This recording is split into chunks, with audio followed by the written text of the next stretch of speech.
get into it, I'll save the Kindle reads for last.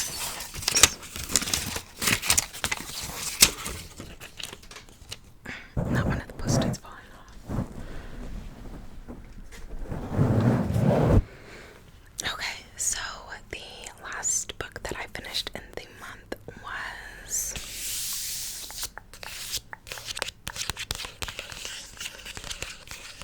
this beauty.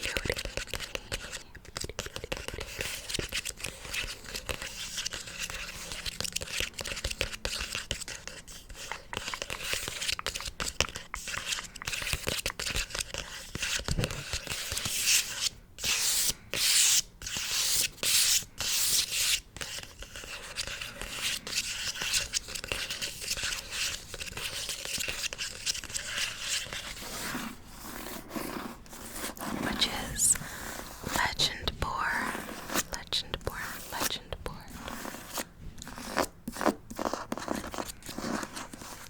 Legendborn by Tracy Dion.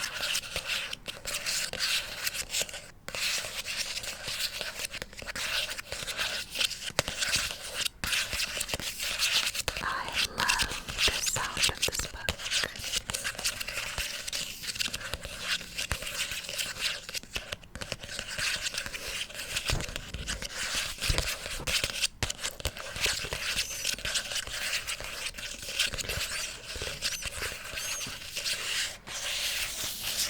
So this is a urban fantasy, which I think this might be like my first urban fantasy.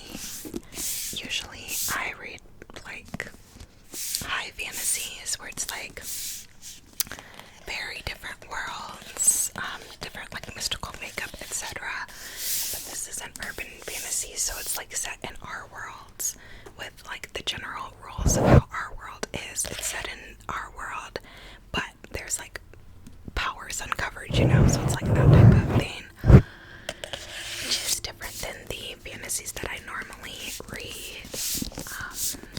And I don't think this book gets enough buzz. I don't see it enough places, but the places I did see it, people said it was fantastic, phenomenal, etc. So I've been wanting to read it ever since I heard about it, but it's like thick, and you guys know thick books really intimidate me. I love a good 300-400 page book. Like, yes, I eat it up. Thicker books, they intimidate me. They take me a little longer. Like, sometimes I can read them quick, like Fourth Wing, Fear the Flames, etc. Like some specific books that are longer I can read quick, but it has to be a certain type of book and a certain type of mood. So I wanted to read this for a while, and I was putting it off because it's so long. But I finally checked out the audio to it, and I listened to it on audio, and then just underlined a couple things I really liked, and it was so good. Definitely 5-star material. The writing was good. The quotes were good. The world being like our world made everything hit a little harder because like it was like our world, but then there was this like mystical element too, and yeah, the powers were cool. It kind of reminded me of like Shadowhunters a little bit, that concept, because basically the premise is this girl lost her mother recently, and she gets accepted into like the early college, I believe, that her mom went to school at, and she's trying to figure out what happened when her mom died, because there's like memories she can't fully uncover about what happened, and she's trying to see if there was, you know, something more that happened that she's not aware of. So she goes and like finds this underground club that's like a modern spin-off of King Arthur's Round Table, and she finds that they like demon hunt and stuff, and she tries to find if they're connected to her mother's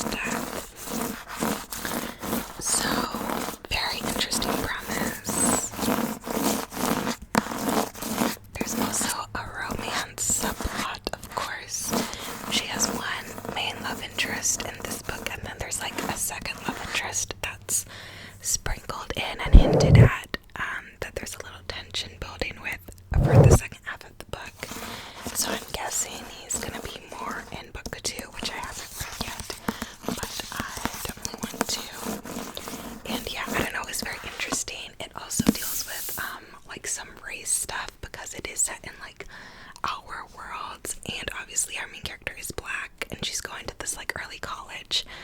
And unfortunately, there is like a lot of racism at schools and stuff. There's a lot of just like situations, like even for me, I remember like certain professors just like did not treat all students the same. And yeah, so people kind of like make a lot of assumptions, generalizations, and believe a lot of like stereotypes about her, which is wild because she's this exceptional student, this smart person, etc., etc. But she has to deal with these people, like, you know, just like not treating her right because of her race. So that plays into it being an urban fantasy with, you know, some real world stuff as well as some mystical stuff. So it was interesting, of course. And like I've read high fantasies that had elements of like stuff like racism playing a part in it, but it was with like in like mystical worlds. Like it wasn't set in like our worlds. So this being my first urban fantasy, it was just very interesting, very different. And yeah, just a lot of good quotes and really good storyline. I'm very interested to see where book 2 takes us. And yeah. Yeah, and as far as her love interests go, I was really liking Nick at first, and like I still like him, but I'm like, I don't know if I trust him. Like I feel like the author, like I don't know, I feel like usually authors will make the first love interest kind of be like not so great, and I feel like there were little hints of that maybe. So I'm wondering if that might happen. There might be a little switcheroo on book 2, I don't know. And then the other guy that I think is going to be like the love interest in book 2, who I'm guessing is going to be like start to rise as more of a love interest. One, he was queer, so love that. I feel like there's like a stereotype, like even more of a stereotype of like male love interest being queer, like, and yeah, so I am happy to see like a love interest who's queer and like it's not like made to seem like a weird thing or anything. And yeah, I like him, his character. In the beginning, I was like, he was kind of annoying me because he was really like getting hung up on being tough on this girl, and I was just like, slow your roll. But by the end of the book, I was like, okay, like I'm liking this guy. I feel like I know where this is going. Like, so yeah. But yeah, Legendborn, great book. 10/10, recommend.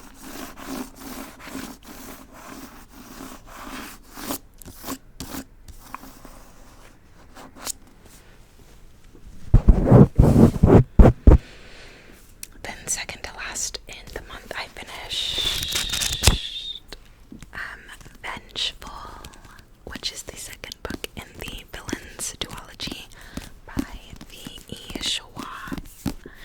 And if you watched last month's reading wrap-up, you know I read book 1 in the previous month and ate it up. Like, it was a pretty short audiobook, and I think only like 8 or 10 hours,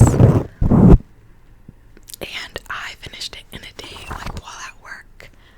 I listened to it like with my headphones on and finished it that day, and I ate it up because it was such a different story. It was about these kids in college again who experimented and found a way to give themselves superhuman abilities for like one of their thesis or something, and then they became enemies. They started hunting each other because one of them thought that it was like unnatural and wanted to hunt down all the other supernaturals, while the other one just wanted to hunt the one who was hunting them. So book 1 was so juicy, so different than anything I've ever read. It's very much seemed like something you would see on the screen as a movie. So yeah, I don't know. Book 2 was still good, but you guys, like, I was bored a lot in book 2. Like, I don't know, like, I feel like in book 1 we got so much of Vicious or Victor, and I really liked Vicious,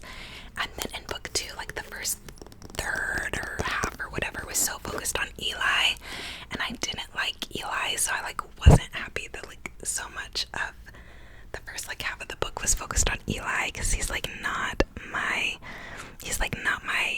guy. So so I feel like that kind of like threw me. And then also, I don't know, like, I don't know, there were two girls who were introduced, Jude and what was it, Marcella, and I didn't take either of them. And the ending, I feel like, was pretty open. Like, there wasn't really the resolve of like what's gonna happen with the rest of the superhuman people. I felt like, without saying too much, like it just like didn't really resolve like the world that was opened up, I guess. And yeah, so honestly, like, I was disappointed in this book, which was, you know, disappointing because I was so shocked by book one. But yeah, this one I was disappointed with. Like, it was still good, it was still an interesting story, but like, me personally, I was bored with it. I didn't find the characters as likable. And yeah, I don't know, I just like, it just wasn't as much my vibe. So yeah, still a good series. I really, really, really still recommend book one. But yeah, this one wasn't my favorite. I do still want to read more by this author though, because this was the first series by them that I've read. So definitely want to read more there. And then towards the beginning of the month, I finished Harry Potter and the Chamber of Secrets. I actually listened to it on audio, but I do have the book here to tap on. And I wrote some notes about this one to try to remember, since I read it at the beginning of the month. Look at Dobby. Dobby's so cute. So let me get my notes to see what I had to say.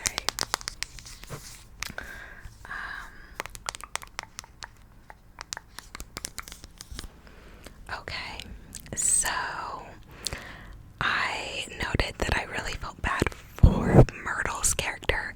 Hearing her backstory was really sad. When I watched the movie, first of all, I skipped that movie a lot because, like, it has the big, like, I always just remember it as the movie that has the big snake and the girl in the toilet, and like, that's just not my vibe, not my tea. So I usually skip that movie when I watch the movies, but this reading it like made me want to go back and watch it again. But I noted that I felt really bad for Myrtle, like hearing her backstory. It was really sad. I also noted that it was wild how Voldemort lost to Harry again. Like, I feel like these books are just him losing to Harry repeatedly and repeatedly, and not being able to let it go that this little boy was besting him so many times. I thought the Slytherins in this book were so ridiculous and like classist and racist, and yeah, I was like, wow, they are out of control. Like, what's his name, the little blondie, what was his name, Harry's arch nemesis, I can't think of his name, but specifically that dude and his friends were like so racist and classist, and I was like, whoa. Ginny was so dumb. Oh my gosh, I could not believe Ginny. Like, the whole reason the plot was even plotting the messy way that it was because of Ginny, and I was just like, what is you doing, girl? Like, how are you so dumb? Like, I was just so over it.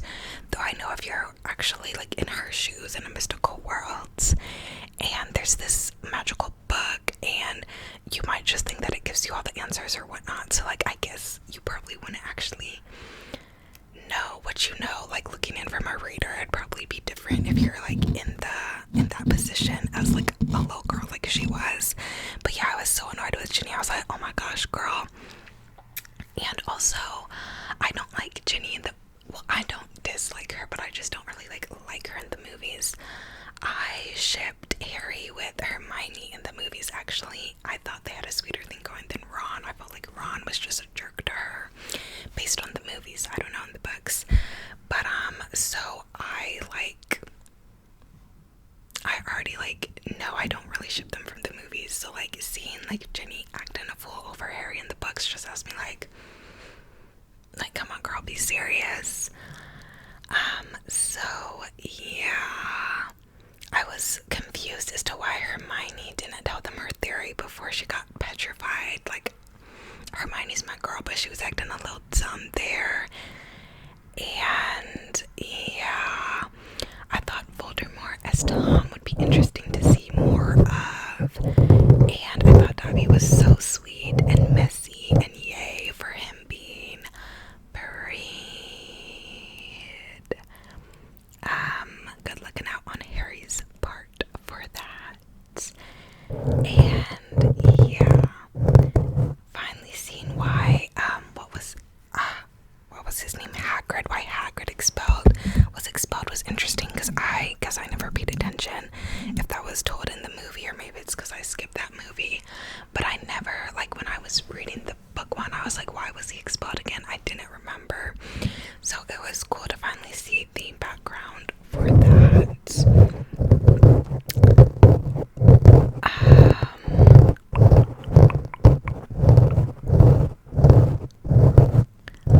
I thought the professors were so dumb and so wild for having Harry and his band of friends like dealing with all that shit by themselves. I was just like, oh my gosh, can the adults be adults for 2 seconds? Like, what is going on? And yeah, that was about it. So yeah, it was an interesting time. A lot was coming together from the movies that I didn't realize before reading the book, and yeah, it was interesting. Definitely interesting.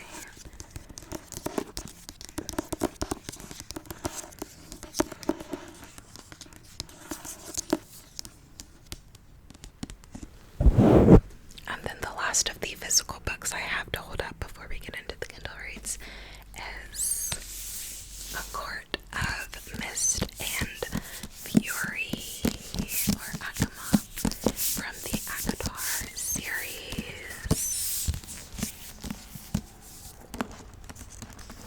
And this book is huge. Like, I'm shook at how big this book is. Everyone keeps telling me, you gotta finish the series, like da. So I listened to this on audio because these books are just too big to hold my attention span. I'm sorry, like what? So I listened to it on audio, and I did really enjoy it. I will say I think it's way longer than it needs to be. I think this bad boy could have been cut in half. I think this was incredibly unnecessary. Could have been either cut in half, had so much to get out, or been split into 2 books. Like, but nothing plot-wise really happened for a while. So like, it could have just been cut in half, honestly, in my opinion. But I did still enjoy it. I thought the smut in this book was actually really good. The spicy scenes, like, this was very smut, and it was better than the smut in a lot of adult romances, in my personal opinion. Like, there's a lot of adult romances that I just skip whole sections of the smut because I just like can't do it. Like, it just gives me the ick.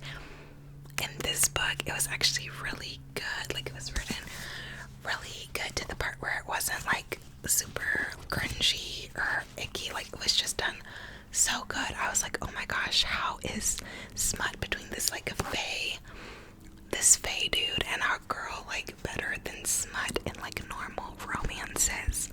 Like, make it make sense. But yeah, I thought the smut was really good. I thought we saw a lot of growth from Feyre in this book, which was really nice. And yeah, it was interesting. We saw a lot more of, what's his name? Oh, Rhysand. So that was nice too, to see one of TikTok's bookdocs boyfriends. And yeah, it was cool to see more of him. Reese's redemption arc and character backstory. Oh, he had a really deep, sad, dramatic backstory, which was like, whoa, I wasn't expecting it to go that deep. Like, it was definitely like very traumatic, very much made to make up for him in book 1 and to like make us fall in love with him. I definitely wasn't expecting it to be that deep. I was really like, wow, he was very like selfless for his people, for his kingdom, which was interesting to see. The last chapter being Reese's POV. Oh my gosh, I loved the last chapter being Reese's POV, and I'm waiting for my audio hold for the 3rd book to come, and I hope it has Reese's POVs in it because I really appreciated that. There were some beautiful quotes about love and accepting the first one to give it to you. Yeah, there was this quote where she was like, I think, talking about her first love, spoiler alert, she was like, I think I was a lonely and hopeless thing, and I would have accepted anyone who would have given me the time of day, who would have shown me any care, and he came and he saw that, and maybe like he liked that in a way, and so he came and was that for me, and maybe that's what I needed at the time, but maybe it's not what I want anymore. And it was just so beautiful because I was like, yes, like sometimes you settle for less because you've just never known love before, and you hop on the first thing to show you a little attention, a little care, a little whatever, and then as you grow you may realize like, oh, this actually isn't cutting it for me, like this actually is not what I want, or this person isn't treating me good or whatever, and it's not enough for them just to be the first person who's there, like just because, you know, like the bar is down here, and so we settle sometimes, and so I really appreciated her perspective for that. So yeah, I really liked Feyre's growth in the book, and yeah, I thought it was good. I'm waiting for my hold to come in for book 3, and yeah, that was that. Okay, then I read a bunch of dark romances on my Kindle, of course. Oh my gosh. So, where to begin? Okay, I read Giving In, Giving Away, and Giving Up, which is a like Stoneview trilogy, I think, by Lola.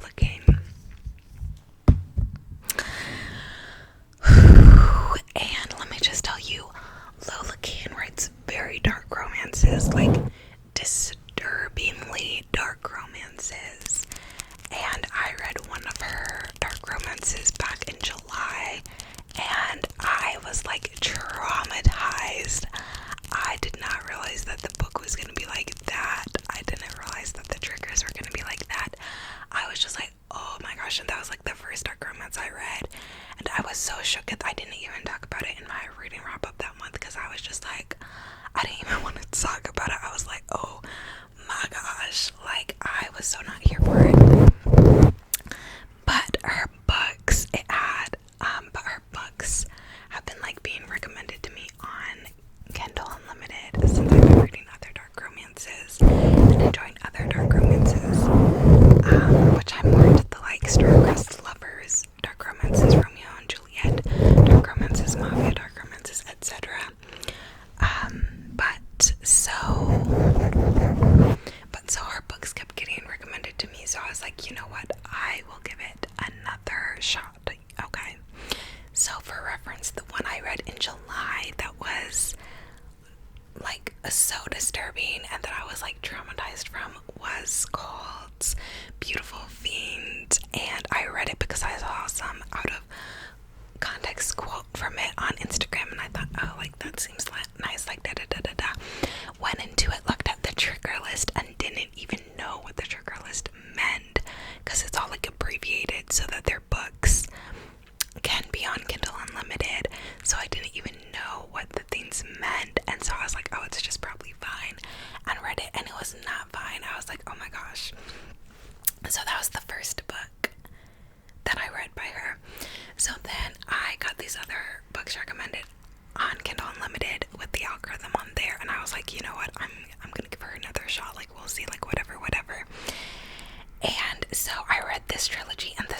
is in like the same world that book takes place in, but it's like different. There's like the Stoneview books, and there's the what is it? There's the Stoneview books, and there's the, what's the other one called? North Side or Northshore. Okay, yeah, that's what it is. There's the Stoneview books and the Northshore books. And so I think this one was, the one I read back in like July was a Northshore book, and this one was like the Stoneview books, I think. I think that's the way around it was. So I was like, it's in the same world, but it's like two different worlds at the same time, but in the same setting, and the characters overlap. So I was like, okay, I'll read it. And this was a bully romance trilogy.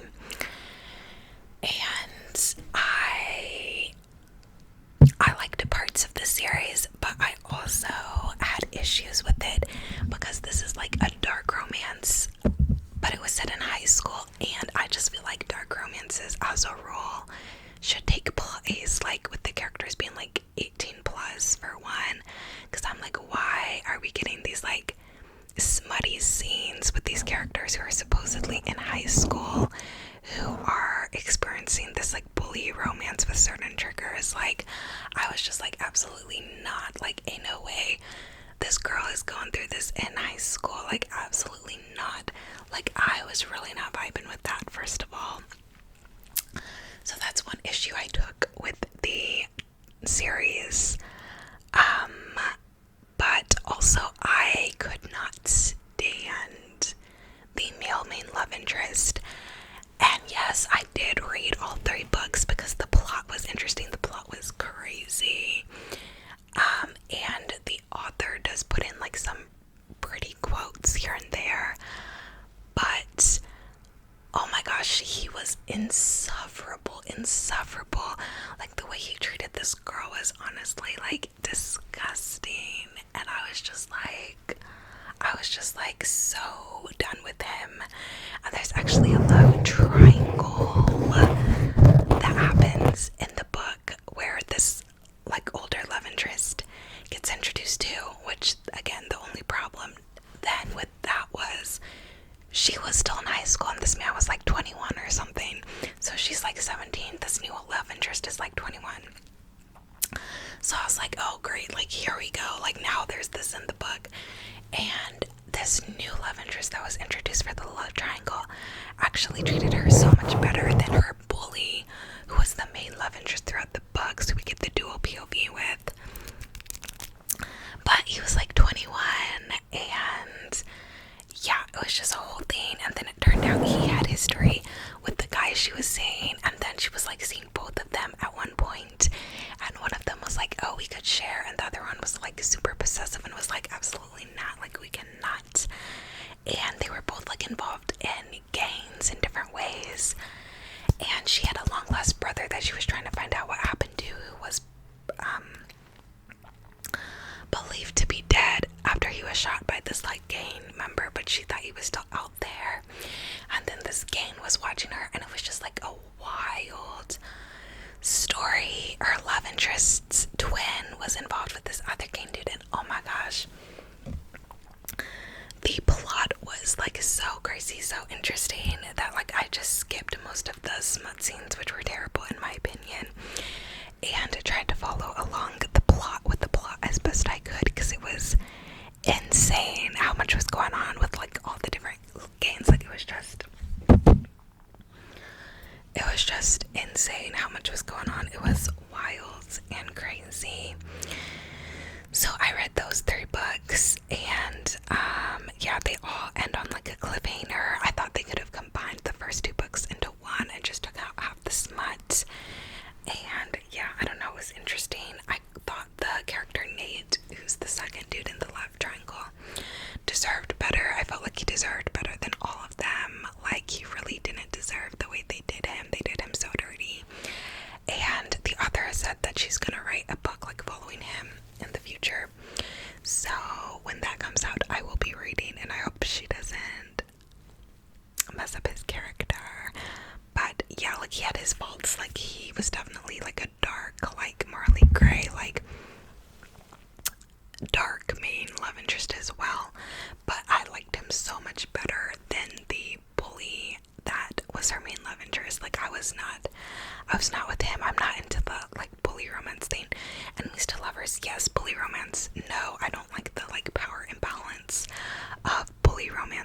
is. And I also just don't like the idea that she would, like, intentionally hurt someone you love, like, every day, like, just for funsies. Like, that's not cute to me. So yeah, I don't know, I did read the books fairly quickly, and the plot was crazy. Like, the plot definitely sucked me in, but there's so many trigger warnings to look at before reading. I would not recommend any of her books as like a first introduction to the dark romance genre. Like, I would recommend like any other book in the genre first. And yeah, it was just crazy. And then I read Heartless Beloved, also by Lola, the same author. And this one took place in the Northshore story, so it took in place in like the other part of town, like the rougher part of town or whatever. And that the first book I read like way back in July was in. So I read this one, and again, first thing first, like the prologue, immediately like smack dab into it. The prologue is disgusting, like disturbing. Like, I was not here for it. The prologue, honestly, I put down the book and like wasn't gonna keep reading because I was so disturbed by the prologue. I was like, absolutely nuts. But then I was like, you know what, let me keep reading. I saw some things online about the main love interest. I was like, let me keep reading and whatever. And then the rest of the book I actually really liked. So I was so upset because the prologue is like so sick, but then like the rest of the book, like the love interest is actually like really sweet. And it just like, I'm just like, why did you put that prologue with that book? Like, it's just not meshing for me. And if it wasn't for that prologue, then the love interest in that book would be my favorite in the Two Worlds, the series by this author, because like they had some really sweet moments. Like, he cooked for her, he wanted her to stick up for herself more, which is one thing that I think is like lacking in a lot of dark romances. I feel like it's always the same trope, the same kink. Like, the guys always like get off on being like the super dominant, and a lot of times the kinks will involve like pain, domination, degradation, just like all of that. And in this book, like, the guy actually, she was like a pushover in other areas of her life, like with her family and stuff, and the guy actually like encouraged her to like stick up for herself more, and like wanted her to stick up for herself more. And he was like, if you're into like those kinks, like, we can do that, but like, I want you to be able to stick up for yourself in these other areas of life, etc. And so like, I really appreciated that about him. And he like cooked for her, like, he just like was very sweet a lot of the time. So I was like, oh my gosh, like, he's so sweet in this part of the book. But then there's this prologue where he's like super sick, and I'm just like, what, like, where's the connection? Like this is not connecting. Like, I'm not reconciling these two characters together. Like, so that was my issue with that book. I just felt like it really did not go, and like, if it wasn't for that prologue, then I really would have loved that character, and he would have been like my fave out of the series. But I was like having an issue with him being like that. So that was that story. But they probably had like the best like chemistry out of the books by this author. But then I wasn't finished because there's another like trilogy in the Stoneview series following the love interest's twin from the other trilogy. So the Bully Romances guy's sister gets her own 3 books, which I feel like the 3 books is overkill. We really could have just gotten it finished in 2, because you already see a lot of her story in her brother's book. So we already see a lot of her story in those 3 books in her brother's trilogy. Now we have 3 more books following her and her love interest, and I just feel like that's overkill and unnecessary. But I read the first one, which is a sapphic prequel to her other 2 books, and I liked it. It was cute. It was mainly following her and her girlfriend in high school. It was real short. I think it was only like 100 pages or something, so it was cute. Half of it was smut.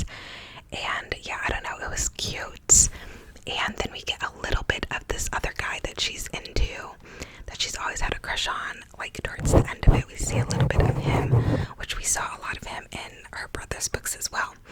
Then the first like full length book in this series is like her after something traumatic that happened in the prequel, her coming back from that and her having this complicated relationship with her now ex-girlfriend, her this guy that she always liked who didn't reciprocate her feelings or didn't tell her he reciprocated them, and this guy's boyfriend, because he's bi, and her ex-girlfriend has a like fiance. So it's this like complicated thing, and it's this kind of like why choose dark romance. So her one guy and his boyfriend get involved with her and her girlfriend, and it's like this like complicated four-way thing. They all get POVs. So again, if you know me, you know I don't like tons of POVs. I'm like, good 2 POV book, yes, let me have it, I'll eat it up. 3+ is like, okay, it's getting crowded in here. So like there were like a little bit too much of POVs, I felt like, and also I just felt the characters weren't likable. Like I liked Rose, the main character. I find her fascinating. Like sometimes she's so annoying, aggravating, and you just want to like shake her, but then other times she's just so fascinating, and she's been through so much, and she's like a strong character, but she's also like a careless character. Like she doesn't care who she hurts, but like she also like kind of has to like save people. Like it's just like she's a fascinating character. So like I do like her, but then like her guy love interest, like he was really interesting, but he was also just like he was like he projected a lot. He tried to blame his actions on her a lot. I felt like he just was not fair, and yeah, he was like pissing me off. Even though he was like a very broody, moody character that I normally love, his actions were just like not making me like him, basically. And then his boyfriend, I felt like was honestly forgettable. And his boyfriend was like using her to like get back at him at some points in the story, and I really didn't like that, because I was like, don't do my girl dirty like that, like absolutely nuts. And then her girlfriend, I don't know, I feel like I liked her girlfriend more in the prequel novella, but in this one I was so annoyed with her because she was like fiance to this guy that she never liked, and she was acting like it was such a hard thing to like call off the engagement. I was just like, girl, just like call off the engagement, like what the heck. So like and then yeah, I just was annoyed with her whole fiance thing.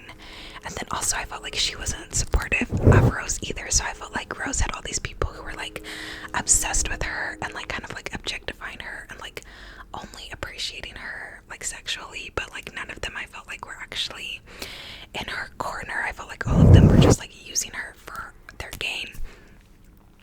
So I did not like that. So I read the prequel novella and the first book, and now I'm like maybe like a little less than halfway through the second and final book in her series. And yeah, I don't know, at this point I'm just like bored and ready for the doggone thing to be over. Like I really just wish they would have combined, just taken out half the smut and combined those 2 books. So I don't know, I'm just like kind of annoyed with the storyline and everything right now. But yeah, I do think Rose is an interesting character though, and again, the plot twists, there's a lot of like, actually the plot twists haven't been as much in this trilogy as the previous 2, but there is still a lot of like drama, which is of course interesting in the plots.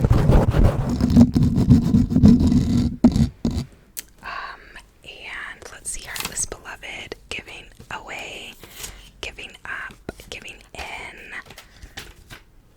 So that was the one trilogy. Then it was the prequel novella was Queen of Broken Hearts. Then the first book was King of My Heart. And now the third book following Rose is called Ace of All Hearts. That's the one I'm currently reading. So that was that. And yeah,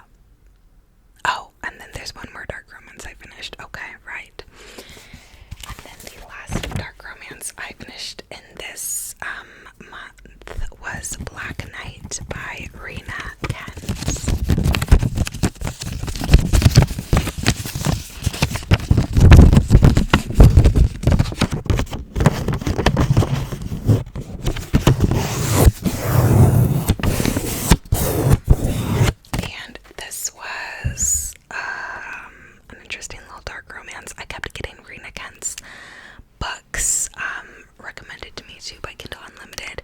So I was like, okay. And so I tried to read like 3 of her books, and I could only get through one of them, I think. And then I got halfway through 2 others and then ditched them both because I was so freaking annoyed with her characters. But she also writes very dark romances, and I think they're set in Britain because there's like British slang and stuff. But yeah, let me see if do I have it on Kindle? I probably don't have it on Kindle anymore. I'm trying to see like what was it that I said about this book, because I honestly don't remember which one it was because of the other 2 that I stopped reading by this author. Let's see, Black Night.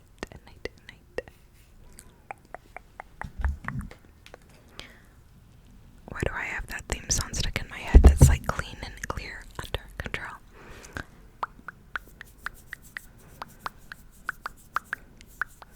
It's only 7:11 right now and it's so dark. That is insane. Okay, let me see. What was the synopsis? Okay, so this is in the Royal Elite series. It's book 4 in the series, but they're standalones that you can read in any order. It's a friends to enemies to lovers romance. Oh, wait, this is what it was. Okay, I know what this was.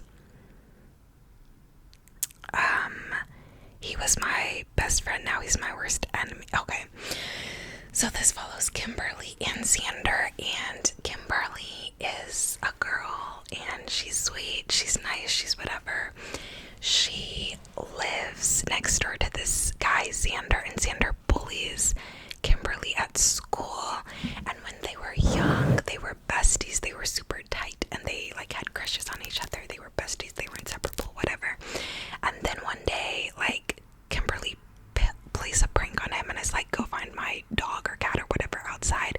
He goes, she shuts him out, and then he comes back in and he's not the same, and she thinks it's because he's scared of the dark. So then he starts being mean to her for years, and she thinks that he's like holding a grudge all this time because she played a prank on him when they were little and like left him in the dark when they were like looking for her cat or whatever.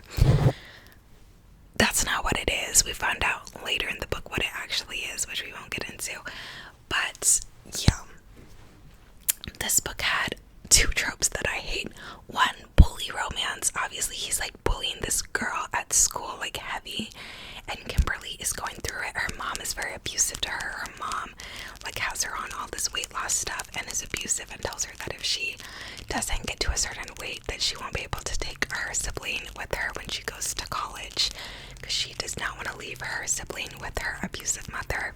Her father is gone. He lives someplace else, and I kind of took issue to the way her father was written, because he was written to be like this really good guy, and that he just wasn't there. And I was just kind of like, if you're not there for your child and you're knowingly leaving them in an abusive home, then like you're not a good guy. Like, so I kind of took issue with the way her father was framed as this like actually really nice guy, because I was like, I don't think so. You didn't stick up for her, you didn't protect her, you left her in that, you didn't check in. Like nah, you are not the good dad you're trying to be portrayed as. Like, what the heck? So yeah, I took issue with that. But yeah, she's in this abusive home. She has so much going on. Trigger warning for self-harm. She self-harms. And then she has this guy bullying her constantly at school. And turns out he's like in love with her, but he's still bullying her all the time because he thinks he can't be with her because of something. But I just like, I don't know, the whole book honestly pissed me off so bad. And then when you find out what it is, like why he's like being mean to her, why he thinks he can't be with her, etc., it's like, why would you be mean to her because of that? Like, it just doesn't make any freaking stinking sense. It doesn't make sense. What was that reason? Cardi B voice. It just did not make sense. So yeah, again, this male love interest I hated, and he supposedly like loved her, was obsessed with her, whatever, and I was just like, I did not believe it. I was like, this man does not love this girl if he's treating her this way. Like, absolutely nuts.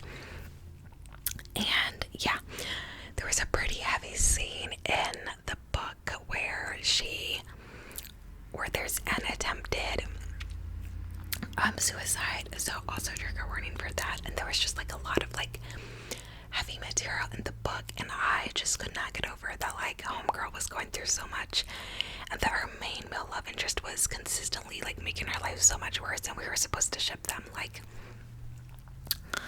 the math was not mathing. Now I will say, in the beginning of the book, the prologue, the before, whatever, was really sweet. They had these really sweet childhood moments when they were besties, and it was so cute that you wanted to root for them, you wanted to love them. When she had her flashbacks thinking about them, it was like, oh my gosh, they were so cute as kids. Like, yes. But in present day, like, he was just so terrible that I just could not, and I was so pissed when I found out why he was being so horrible to her. And the trope of why he was being so horrible to her is probably my least favorite trope ever. And yeah, the whole thing I kind of just found disgusting. And like the throwback scenes of when they were kids were so cute, but like everything else was just trash.